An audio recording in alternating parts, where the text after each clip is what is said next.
Want to achieve network marketing success? Then you're in the right company. Hello, and welcome to Leave Nothing to Chance, hosted by networking marketing giant John Solider. Learn everything you need to know about the network marketing space from somebody who's actually done it. Join us every week for front row seats as we feature some of the finest and most successful personalities in network marketing. Leave nothing to chance. Join us now. Hey, this is an interview I can't wait to do. My new friend, legend in the industry. He's an author. He's a podcaster. He's a trainer. He's been a top distributor with well in excess of several 100,000 people in his downline. There's not much that this guy can't do, hasn't done, and he's still a young guy, so he's still going to be doing a lot more in the future. So, Simon Chan, welcome to the show, my friend. How are you today? I'm doing awesome. Thank you so much for having me on here, John. It's an honor. Well, Simon, I have to ask you, coming out of college, you came out of a great university, right? The Columbia University in New York, right? And great school, Ivy League. You got to work for the NBA, which was like a dream job for just about everybody. But somewhere along the line, you had what I would refer to, and you would refer to as a Saul of Tarsus moment, that pivot point in your life where all of a sudden you listen to Rich Dad, Poor Dad. Some things happened, they resonated with you, and you literally pivoted from your dream job to being an entrepreneur. Tell us about that. Well, I did have my dream job. It's so funny. I met one of my closest friends in college, and he's yesterday. And it's one of those friendships that even though we only saw each other once in the last 20 years, I always felt close to him. Right. And there's a lesson I'd love to share with your listeners later on about one thing I learned from him. But he was always one of the hardest workers at Columbia. And we just talked about yesterday, like, do you really need to go to a top university to be successful? And he has two kids in high school, right? Well, one's in high school, one's going to high school. And obviously the answer is no, right? But you do need to, number one, have a work ethic. You do need to have people skills and learn to sell yourself. And so I never did well in college. I never did well. I just got a job. And the only reason I got that job was because it was paying very little money at that time. It was like $20,000 a year. But for me, that was like the dream job, right? I played basketball at college. I did fantasy basketball. All my whole life was sports. And we talked about from baseball to basketball. So this was a dream job. And I'd been to over 200 NBA games courtside. So I remember one year, 2000. And this was, I got to go to the NBA Finals in Los Angeles. At that time, I lived in New York. I'm a shy, quiet Asian kid that grew up in Brooklyn, New York. I got to go to the finals, and I got to see Scottie Pippen, my favorite player, versus the Lakers, Kobe Bryant. I'm like so excited, right? And I still remember that game where Portland was up Game 6 in LA. And here's the story: it was like, if Portland won that game, then we'll be going to Portland. But if the Lakers won, we'll be working in LA for 2 weeks. And, I never really traveled. At that time, like being in LA, this is like La La Land. This is like dreamland. I want to go. Like, I can't. Portland better not win, because if Portland win, what's it to do in Portland? Again, I'm an ignorant New Yorker. I don't know. There's beautiful things in Portland. I've been there. But at that time, I want to go to LA, right? I want to go to the beaches. I want to go. So we're rooting. I'm there, and I remember like Portland was up like 20-something points with 5 minutes left, and LA put a miraculous comeback. And afterwards, I go back to tell my ex-girlfriend, like, I'm going to LA. It's awesome. The NBA is great. And you know what she said to me? She was never into sports. She never get sports, but she said, like, but you're still not making any money. And she never really respected me, right? And then, like, because the lack of money I made. And obviously, we didn't stay together for very long. But one thing she gave, probably the biggest contribution to my life was, I was like, why do you think, well, it's not just about money. Like, the NBA is awesome. Her biggest contribution was she introduced the book Rich Dad, Poor Dad to me. She told me about that book. And I didn't read it because I was like, oh, I love my job and all that and stuff, right? So, but later on, I saw her. She was in her mid-20s and owned like 3 real estate properties and flipping them and making money. And one of them was, she was like, she liked to shop, but she was very frugal, saving. All of a sudden, she had extra money to go shopping, was because of this properties. I was like, wait a second. Like, this is after we broke up. I can't believe she has 3 properties. Well, I love my job. I'm a little bit older and I'm struggling financially. I said, maybe I should read that book, Rich Dad, Poor Dad. And that's how I got into it. I read Rich Dad Poor Dad. I realized, hey, well, my goodness, no one ever taught me about this in Ivy League. No one taught me about college, like work for yourself. My whole motto and the way my parents raised me was, my dad was a doctor. He was rags to riches, came with the U.S., struggled, and became very successful. I was always the richest kid in the public school. We had 3 Mercedes. But my problem is I never had time with my dad.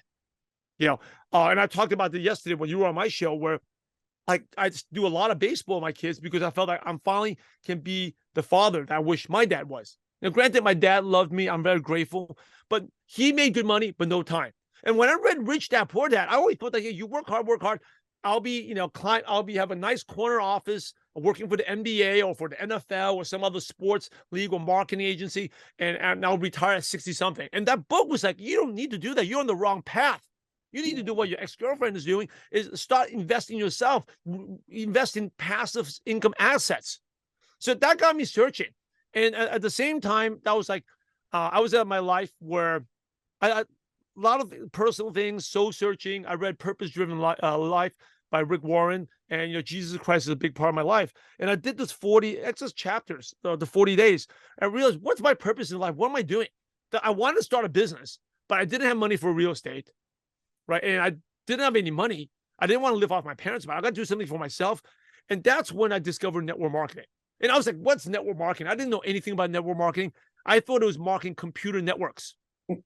I was like, why people negative about negative perception about marketing? I thought the internet's good. Why people, negative about marketing computer networks? I thought it was like Cisco or something. But then I learned more about it. And I had doubts. I thought I want to do a franchise, a Subway franchise. And then I realized, well, Subway franchise, you need a ton of money to get started. And then you have to work it for the first year before you can hire a manager because they want you to learn the business. I thought, well, I know the bread smells good, but not that good to work 7 days a week. Okay, that doesn't seem like financial freedom to me. And then I heard about network marketing. I said, well, network marketing, and then the more I learned about it, and I was super skeptical. I read Way Forward by Network Marketing by Richard Poe. I read even the dumbest book for the dummies, Network Marketing for Dummies. And I still have that book. It's like, and that book says, if you stay with the same company and do it consistently for 5 years or more, you can make a full-time income. And the more I thought about that, and I feel like God's purpose, after I read Purpose Driven Life, was to have a positive impact as many lives as possible. They're in alignment. Because network marketing is not just about selling. It's about having an impact on others. If you want the long-term residual, now if you want short-term income, yeah, you can just sell and recruit. But if you really want long-term passive income, it is about helping others. And that really go back to my purpose. Because when I read Purpose Driven Life, I realized even though I was shy, quiet, even when I was a kid, I always enjoyed mentoring. I was helping out the youth fellowship at my church. I enjoyed running basketball clinics in college for kids in Chinatown at the YMCA. I just taking them off the streets. And I always enjoyed coaching and mentoring. So that's like network marketing is the perfect business. And for a couple $100, you can get started. So that's when I got started back in November 2003. Amazing. So let me ask this. I was going through a little bit the other night of the 7 components in your book, The Consistency Pill. If you had to narrow it down and said the 2 most important ones are? Wow, I think they're all important. But number 1 most important, easily, is the accountability. Because we're all humans and we all slack off. And we always like to lie to ourselves. We make excuses.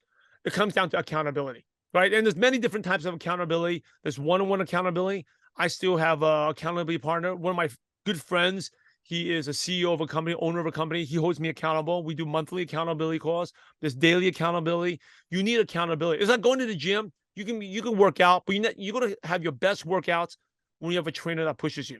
So I would say number 1, most important, definitely accountability. The other one I would say for being consistent would be probably component number 2. You got to, because I see a lot of people make that mistake. Component number 1 is the checklist. They get it from the upline. They know what they have to do, the income producing activities, and they have big goals, but they don't create and schedule the time. Like we have, as entrepreneurs, we have unlimited ambition, but God's not giving you unlimited goals, but God's not giving you not even 1 extra second to work on them. So you really have to look at your schedule and create and schedule the time. And creating means you have to carve out the time. You have to give up. Stop doing a lot of the things you like to do or you currently do.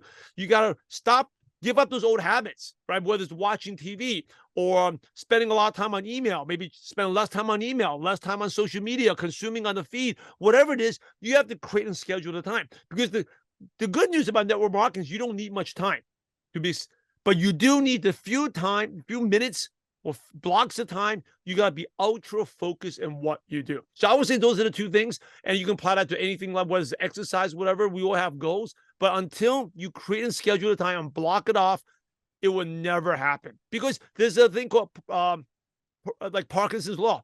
Everything fills into a vacuum, right? It's just like we all had stuff like we said, oh, I got to clean the garage, I got to do this, chores in the weekend. And then when the weekend comes, what happens? Time just goes away and we never have time. It's like, when you move to a new house, you have a nice room, like you can keep the room clean. And all of a sudden, within 1 month, all types of junk goes in there, right? Or the drawer, like, oh, I'm going to keep this drawer nice. And within 3 months, all types of junk goes in that drawer. Like things fill into a vacuum. And it's the same thing with your life. Until you create and schedule the time and block it off, you're never going to have time to work on what you need to do. Love it. Love it. So let's talk about purpose-driven networkers and the community that you've created for purpose-driven networkers. Two questions on that, Simon. Number one, how important is community, especially after COVID, because people have been so disenfranchised, disconnected, whatever you want to call it. How important is it to join a community like the purpose-driven networkers? And question number two on that, of course, is how can our listeners participate? I always talk about in my show, you're the average of the 5 people you spend time with, right? That's why I enjoy talking to you, John, right? You want to spend time with people who are better than you or more experienced or in the same niche.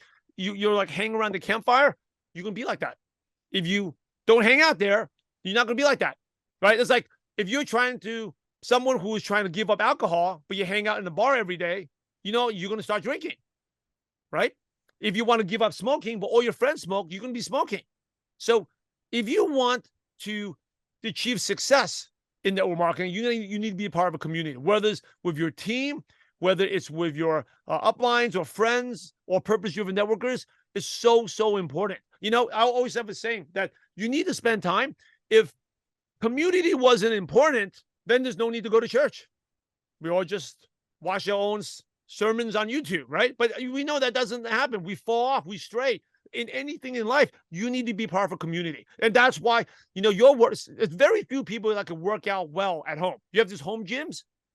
I guarantee you after a while, you may be excited for a 1 or 2, because motivation doesn't last. You get a new workout bench. You may work out for 1 or 2 weeks at home excited. I guarantee you within 1 or 2 months, you're going to get bored. You're going to slack off. Initially, you slack off a little bit. And then before you know it, you don't even use the equipment. And you use it to hang clothes, right? Put clothes there. So it's like, that's why people go to the gym, because it's community. When you go to the gym, you see everyone working out. That intrinsically motivates you to do stuff. So community is very important. Purpose-driven network is just a community I created. It's an online community where you spend time. Because the reality is you need community because there's more people trying to take you out of network marketing than trying to bring you into network marketing. Absolutely. And you think about that, right? More people taking you out. So just thinking about it, when I was a distributor, okay, I was building. Most of my friends are not in network marketing. They talk about going watch the Laker game. They talk about sports. Nothing to do with network marketing. They're already distracting me from doing what I'm. Just by talking to them, I feel like spending more time on ESPN.com looking at highlights than building my business. They're taking me away, right? I read the news, I look at the newspaper, the TV or the newspaper. They're talking about all the disasters happening on. Immediately, I feel like finding out what's happening there instead of reading a personal development book. I talk to my friends. They hang out. I talk about colleagues. They talk about work projects. Nothing to do with network marketing. They talk about hanging out after work. Nothing to do with network marketing. So you understand that most people, they struggle and don't have success because they put yourself in a community that's not related to their dreams. So you're listening to this, right? You're watching this, right? And your big dreams in direct selling. You need to put yourself in a community because the rest of the odds are almost stacked against you. The rest of the world, 5% are taking you away from the business. And we're humans. It's very easy to get swayed. So that's why community is so important. And people want to learn about it, they can go to MLMNation.com. It's on the top of the tab. It's there. So let's talk about daily method of operation, DMO. One of your favorite phrases and teaching tools. DMO, we have a free cheat sheet people can download. If you go to MLMNation.com or just reach out to me on social media, I can send it to you. Every team, every leader has their own version of the DMO, the daily method of operation. Some people call it IPAs, income producing activities.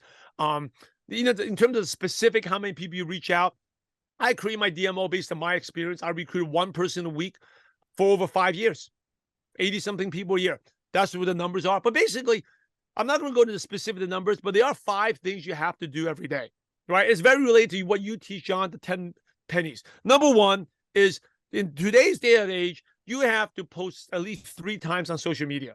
One on your feed, one on your story. You need to be posting because people, that's our way of marketing, right? And I'm not talking about spammy selling, talking about your products or being commercial. Don't be a commercial, but let people know who you are. I mean, what did you eat? What did you do with your family, right? What did you learn? What podcasts are you listening to? What training did you attend? What are you doing today? It's like your reality TV, because ultimately, network marketing is a relationship business. People buy from you or join you because they know you, like you, and trust you. And that philosophy has been going on for thousands of years. We're humans. People buy from me, know, like, and trust. So when I click on your profile, do I feel I know you, like you, and trust you?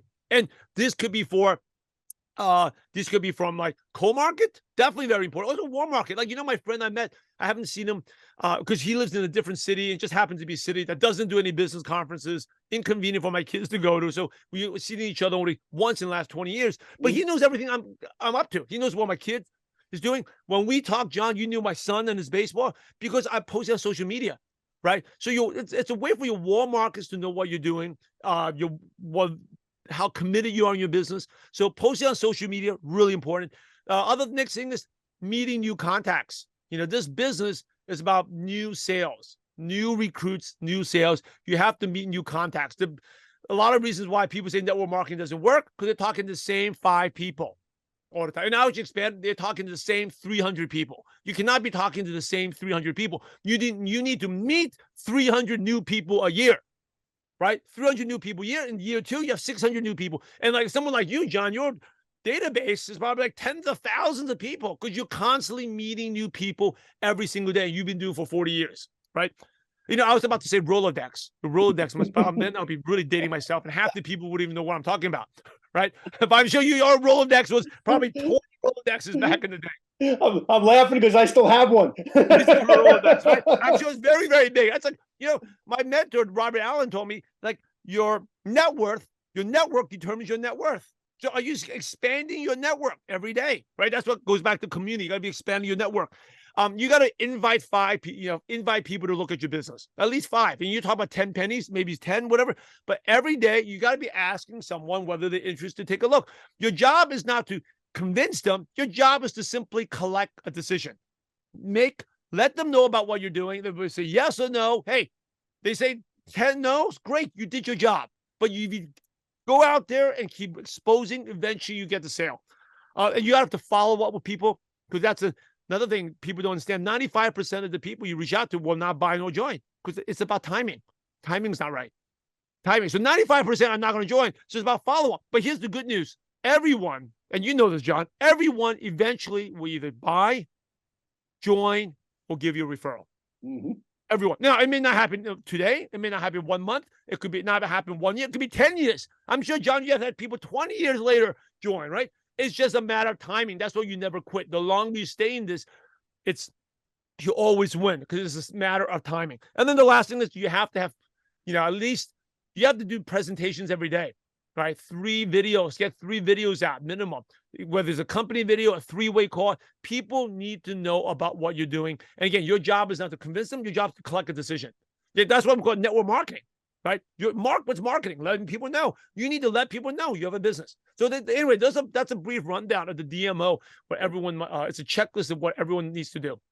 So, Simon, you've done over 700 interviews on MLM Nation so far, and I know you're constantly doing them.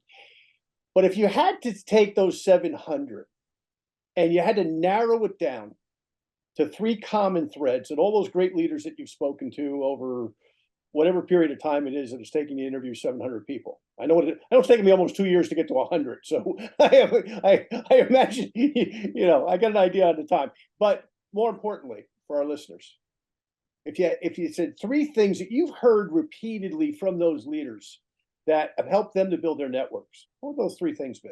Well, number one is they're always constantly recruiting, right? So it's not management mode is the kiss of death.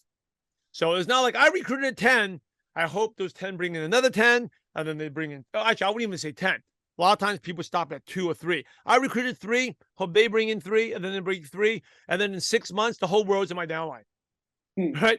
But that doesn't work. They're all the top leaders. They're constant recruiting and focusing on new sales, new recruits, new people. And they don't spend their time in management mode. You can tell how successful a leader is by how many new personal sales, personal recruits they are getting. I figure that's number one. Second thing is the top leaders are always investing in themselves. They always invest in themselves. They invest back and they go, I'm not just talking about books. That's the minimum. The books is just like that's like kindergarten, getting started. I'm talking about they invest in coaching. They go to mastermind groups. They go to events. They go to all the events, right? Even when they heard it a million times, they still go to events because they realize it's not actually, when you go to these events, it's not about what you're learning. It's about the community. Because you can learn at home. Whatever you're learning at an event, I mean, they can always say, oh, you learn great stuff, but it's not about what you learn. It's about the community. I mean, all my events, I remember my first convention, it was a game changer for me. I don't remember anything at that event.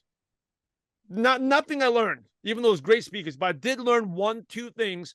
Was number one, because it's saying you can't, as a saying, I forgot what it's saying. You can't learn. It's like you capture the moment, emotional connection, right? The 2 things I learned at event, the first convention I ever went to, San Diego convention, April 2004. I didn't have the money. I only stayed 90 minutes because I broke up with an ex-girlfriend. I couldn't sleep. But the only reason I went, because I had to pick up 2 downlines. I had to drive 1 hour to pick them up. So like, even though I slept 90 minutes, I couldn't be late because what type of upline would I be? So I drove all the way out to Fullerton to pick one up and all the way out to Torrance to pick the other one. Got to San Diego and I was like, all right, let's go to the event. And I was like, I got to go to the bathroom. I'll be back. And then while they went in, I went back to the parking lot to sleep, to take a nap. But I didn't learn anything from that event. Actually, I learned a lot, but I don't remember. But the 2 things I remember was, number one, seeing my upline, one of my upline diamonds I've never met before, who was making $25,000 a month. And he, at that event, was prospecting on the phone calling. I was like, oh my goodness, I thought you were made. You don't need that. And so that immediately, lifelong impression. The second thing is, at a dinner, a cross-line dinner, I met someone that was worth over $1 million and still doing network marketing. Because she asked me what I like to do for fun. I said, I like to work out. I asked her what she liked to do for fun. She likes to ride horses. I was like, ride horses? I thought, yeah, we have our own horses. We have our own stables. I was like, wait a second. What type of people own horses and have their own stables? Rich people, right? Because I was like, I always thought poor, broke people like me did network marketing. And I was like, why are you doing network marketing? Well, I sold my insurance business. I cashed out pretty well, but I'm too young to not do anything. I want passive income. And the easiest way to do passive income, network marketing. I'm telling you, John, that blew my mind. Because before then, I was like, only poor, broke people did it. And before then, I only made like $200 a week. The week after that, I made my first $1,000 a week check. Wow. Because when I was closing a convention. I wasn't selling a business for broke people anymore. I was selling a business that horse owners would do, right? People who were millionaires would do. I was so proud of network marketing out there. I was like, wow, oh my goodness, I'm the right profession. Belief plays a huge thing. So that was my event. And I didn't even know what was the original question he asked me. Well, just out of all the 700 plus interviews that you've done. Oh yeah. Yeah. Right? So you invest in yourself. And the third thing would be they show up. They show up, right? Like, it doesn't matter. And you can tell this, right? You can see like the people are successful. Like sometimes people reach out to me for coaching. So I set up like an interview. I don't just take anyone. I actually want to get to know them. And they don't show up for the call. I just happened to someone this week. Hopefully she's listening to this because she didn't show up. Well, if you don't show up, how can you be successful? I always tell my kids, and they say, "Oh, what happened?" I was like, "Daddy's got a Zoom." Then afterwards, I'm done in 2 minutes. And they say, "What happened? Didn't show up again?" No wonder they're not successful. And they're like, "Oh, no wonder they're not successful." Right? My kids are like, "You got to show up. You schedule something. It doesn't matter how inconvenient it is. It's raining, snowing, whatever. You got to show up." Right? I know, John, you should. It doesn't matter how inconvenient it is. You show up. 700 plus interviews. I've only had one. Here's another thing. I've only had one person to show up late. And the person was 2 minutes late. Successful people are 10 minutes early. Today, we're on the call, right? You were like an hour ready to go, right? Even the other day when I interview on my show, you're 15 minutes early. Successful people always show up. They show up early and they always show up. And I've done interviews where a person had to pull over in the middle of driving and did it in a bad Wi-Fi, but did it in a parking lot, but they showed up. I had a person that was raining, it was almost dangerous to drive. She stopped and parked in a covered parking lot and did it. Leaders show up. And I think how you show up in small things, it is the same. How you do something is how you do everything. If you don't show up for small things, then how can you show up for a prospect? You don't show up for small things, then why would someone join you? Or maybe I need help, you're not going to show up. So you have to show up. Man, well, you know what's amazing? You were saying that, I was thinking of all the interviews that I've done. The top earners are always early. The guy with less of a group is always 5 minutes late. Or I got to text him and go, hey, remember, it's today. Oh, yeah. Where's the Zoom? Well, the Zoom link that I sent you already, you mean? Yeah, no problem. I'll resend it. And you resend it. You know, I mean, you know, we're in the people business and people, you know, people are busy. But you are so right. I think of Dan McCormick, Randy Gage, Larry Thompson, Foster Owusu, Giancarlo Torres. I mean, I go down the list. All of these people who are successful are on time. Isn't that amazing? But they're not on time. They run. It's just funny. I'll just give you a side note. I got a couple more questions for you. I'm at a party last night, and we're gonna air this when you folks see this. This is going to be the first week of February of Simon and I doing this conversation, but we're doing it around Christmas time. I went to a Christmas party last night. There was a guy there that played for Vince Lombardi and the Green Bay Packers way back. 80 years old. Got a chance to talk to him a little bit, shake hands with him. But here's where I'm going with that. The Packers ran on Lombardi time. Lombardi time was 10 minutes to the hour or you were late. So that's how I grew up, was, you know, following Vince Lombardi. It was like, you're at least 10 minutes early. You have an appointment. What if you get a flat tire? What if you get stuck in traffic? What if you're whatever? You know what I mean? You just don't know. But such great points you're making, my friend. You know, I want to add that something. Like my friend yesterday I met, right? Shows up 15, 20 minutes early. He's always 20 minutes early. I think, you know, when someone is late, alarm bells, like the spider sense, or immediately tells you, because everyone says they're successful leaders, but when someone's late, they immediately triggers alarms because two reasons. Number one is you're not committed, right? Or maybe if you are really, really busy and you schedule, you can show up. Well, that tells you you're not organized. I also can't trust you to do business with you. You're either not committed or not organized. Right. And you know, and I'm sharing this with you because I used to be late all the time. And then my mentor once told me this. Like, why are you late? Well, I don't know. I'm late. Well, he asked me this one question. And I know being on time is difficult for a lot of people, but I think this is what helped you out, because it really helped me out. He asked me, Simon, because I was late to meet. I was like 10 minutes late. Not a big deal. I was 10 minutes late. It's only 10 minutes. So what's the big deal, right? But as a leader, you can't be late, because you're 10 minutes late. Then the next time, the person's like, well, Simon's going to be 10 minutes late. So I'll show up 5 minutes late. And then I'm like, well, he's going to be late. I'm going to show. And next thing you know, the meeting stopped 30 minutes later, and there's no integrity to that meeting. But he's asked me, Simon, would you be 10 minutes late for your flight? I was like, no, of course not. I was like, why not? Well, like, I will miss my flight. And then what? Well, I'll have to rebook. And then what? Well, it'll be really a pain in the neck. And then what? I'll probably have to pay a fine. And then what? I'll probably have to take an extra sick day from work, whatever. Okay. So it's really, really inconvenient for you, right? To be 10 minutes late for your flight. Yeah. And then, well, you won't be late because it will cause a lot of stress and havoc in your life. You won't even be 10 minutes late. Would you be 1 minute late for your flight? Like, of course not. Then why would you be 1 minute late for others? That just tells me, Simon, you're selfish. You'd be 1 minute, you waste other people's time, but you never miss a flight to waste up your time. And I was like, wow, so you're really a selfish bastard. That's what he said to me. So you'll be late for you'll be late for me, but not late for yourself when it causes you inconvenience. And I was like, I'm not like that. I'm like really kind-hearted. I'm not selfish. But I realized being late is selfish. So ever since then, do my endeavor to be late. Wow, great. Who was your mentor? I had a lot of mentors. I had mentors at the NBA. One of my first mentors, like Steph, give her a shout out. I gave these people shout outs. My boy Stephanie Schwartz, Julian Segui. Stephanie Schwartz just gave me opportunity. Julian Segui was the one who told me, like, ideas are cheap. I used to have all these ideas. Like, I don't give a crap about your ideas. Ideas are cheap. The only ideas that are worth it is the ones that you take action on.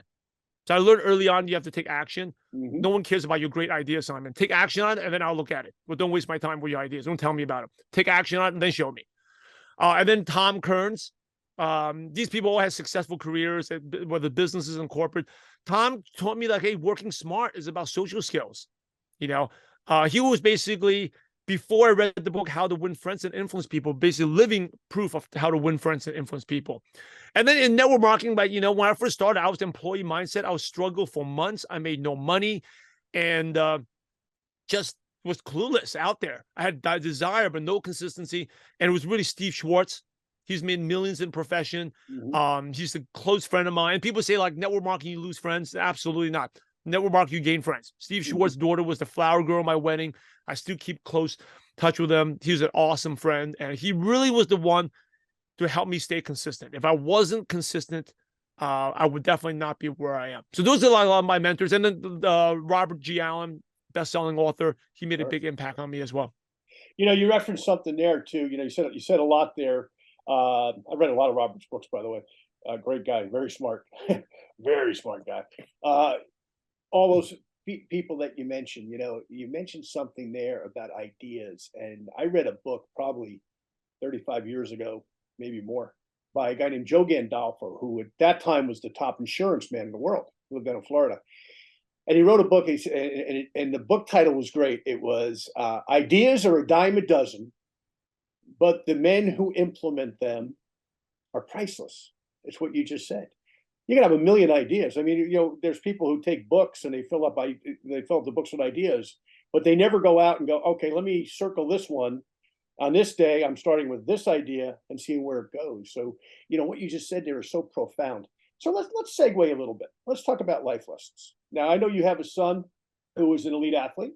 I've been following him on Facebook, and can't wait till he makes the major leagues one of these days and pitches in Dallas. But before that, let's talk about some of the life lessons that you're teaching him, because you've learned so much from doing, and you've interviewed and worked with so many people that have had successful careers, be it in network marketing or in traditional business, and you've been around such great people.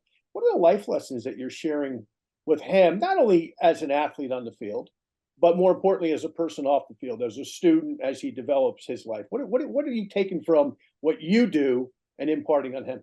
Well, I think the number one thing is attitude, right? It's your mental approach. So if you have a negative attitude, everything's going to be negative. You attract negativity. So if you're hitting, and I love baseball because baseball is a game of rejection, where you fail, you successful 3 out of 10 times, you're a multimillionaire, right? No other sport you're like that. So it's the attitude. If you're scared, like, oh, I'm scared of this pitcher, you're done already. You might as well go 0 for 4. You might as well go home and not even play. You're never going to get a hit, right? Or you're a pitcher. You're like, oh, that hitter's going to hit me. And your negative thoughts, you're immediately done. You can start throwing balls. You can start throwing meatballs. You're going to hit them. So it's about your attitude.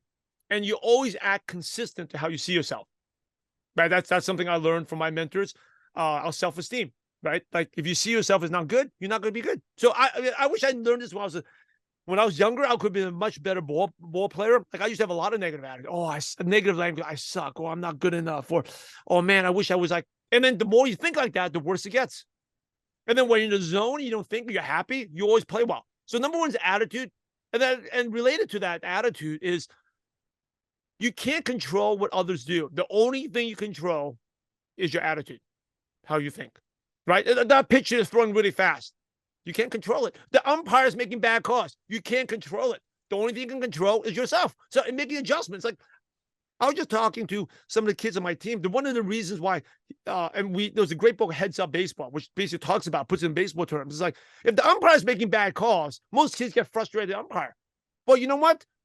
And like, that umpire is not going to change. She's not going to say, oh, I made a bad call, and then that outside pitch was a ball, and the next one I'll call it a strike. No, the umpire is going to stay consistent the whole time. It's not going to say, oh, I messed up, I'll give you a good call. No. So the umpire is going to call all those bad pitches, balls, strikes for the rest of the game. How are you going to judge? You can't control the umpire. You can't yell at him, whatever. He's not going to change. What you can do is maybe move close to the plate. Next time you see the ball, you swing at it. You make adjustments. And that's like life. You can't control the economy. You can't control the government. You can't control the politicians. You can't control what your upline does, your owners. You can only control yourself. You control your thoughts. Your thoughts determine your actions. And your actions determine your success. So that's the major thing we focus on. And there's times where I've done stuff where I intentionally try to frustrate my son. Well, how do you feel? So how do you get back? You're nervous, you're angry. How do you get back to it? And it hasn't been easy. It's a tough parenting moments, but he's getting a lot better. And actually, the more he's gone better, he's better at the games because he's way more advanced than other kids. He realized, hey, the only thing I can control right now is take a deep breath and relax. And there's times when we're nervous, right? You're nervous, you're pressured. What can you focus on? You visualize your success. What's the first? I always teach them. What's the first thing you do? You visualize. It's like before you pick up a prospecting call. My mentor used to teach me this. If you think the person's not going to sign up, they'll never sign up. I was like, why? Because even if they actually said, "Oh, I'm interested," you'd be so shocked. Then your excitement's not there, and actually that lack of excitement will scare them away. They'll become skeptical. So when you pick up the phone, you always expect them to sign up, right? Things always happen twice: first in the mind, and then in reality. So I'm showing my kid, like, and my other two boys, what's the first thing you do? You visualize. You think, that pitcher's throwing fast, but you think about the good hits you've had. You've had good hits, you visualize. And actually, when he was young, I made this for two of my other boys. So two of my boys. The other one's too young right now. I always take video. And then all his good highlights, I put together in a quick 2-minute reel, 3-minute reel. It's to Eye of the Tiger, right? And then, so every time we go to a game, we play Eye of the Tiger. So it's automatically, it's like NLP, right? Tony Robbins, when he hears that song, he immediately thinks of his highlights. When he was 6 years old, he's very advanced. That's all he's thinking of. So when you're nervous, you're facing tough opponents, tough situations in life. The only thing that can protect you, that can help you, is how you see yourself. If you see yourself as, it's hard, it's gonna be hard, then you're done. If you see yourself, I did it in the past, I could do this. Or I'm going to do a tough presentation, but have you gotten a customer before? You have gotten a customer, you can do it again. When I first started, I went through 42 people before I got my first sign up.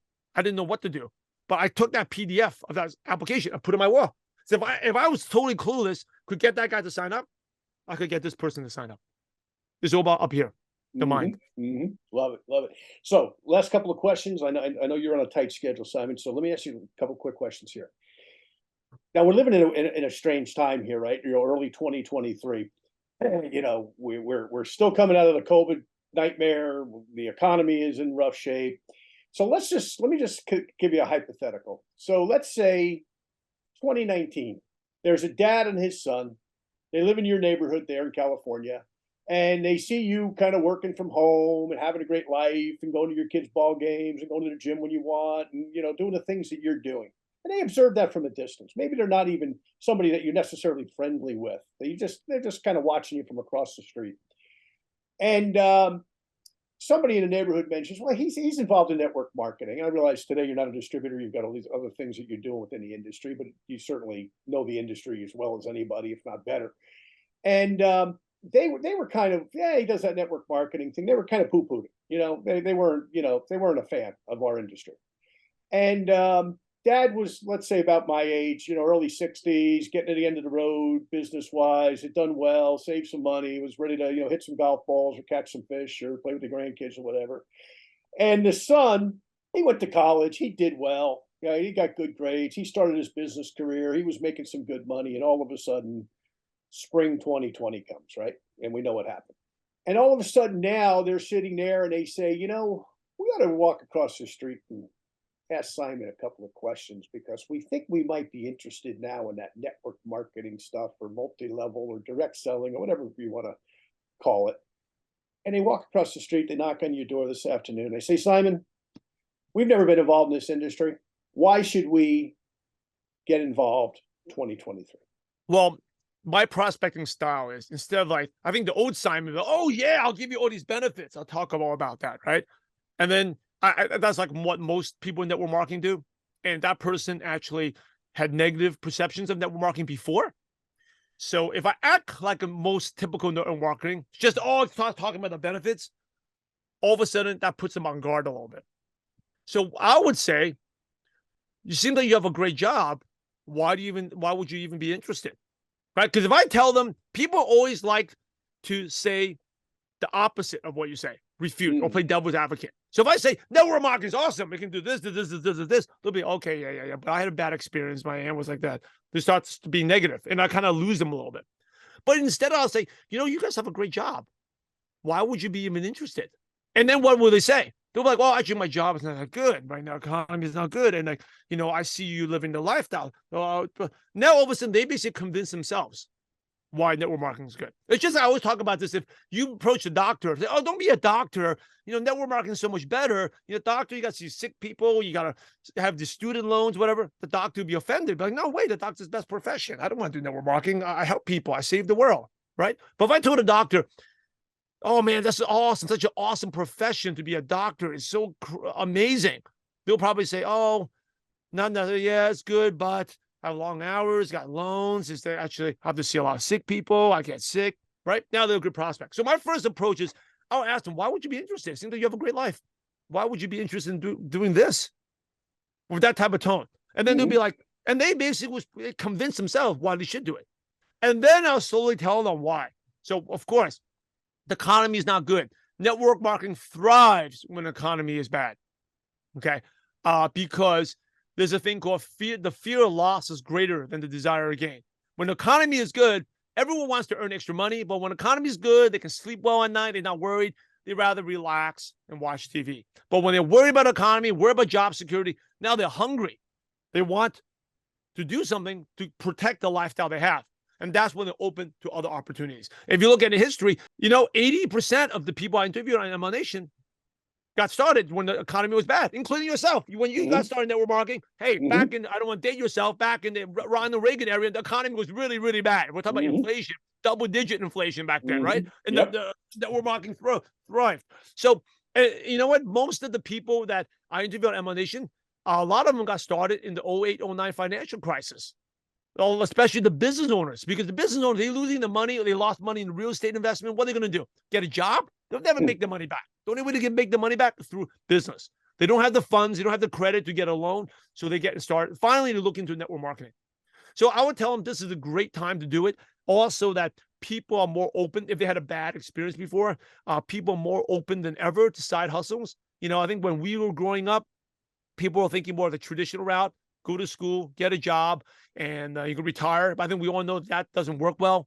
We see the gig economy, people doing gigs. So people are more open to network marketing than ever. And then the thing is, I would ask them why, and then I'll immediately find a way to provide value to them, like share a tip to them, right? Because these, again, neighbors used to talk about the situation. They don't know me that well, right? And people only buy from people they know, like, and trust. I'll find a way to give value, give a smart tip. It could be anything. It could be a health tip, could be an exercise tip, something to help them. Because when you give someone to them, it's like kind of depositing into that networking bank account. Immediately, they feel like they owe you something. And they go, wow, Simon's a person that's caring. I'm not out there just for the quick sale. I want to help. And it goes back to Zig Ziglar. That was a big game changer. Two of the big game changers for him was, number one, being consistent. Number two is like, if you help enough people get what they want in life, you get everything you want in life. I focus on helping. And then later on, the sign up is going to become really, really easy. And I think all top leaders who've made 7 figures in a profession, including yourself, that. It's about giving.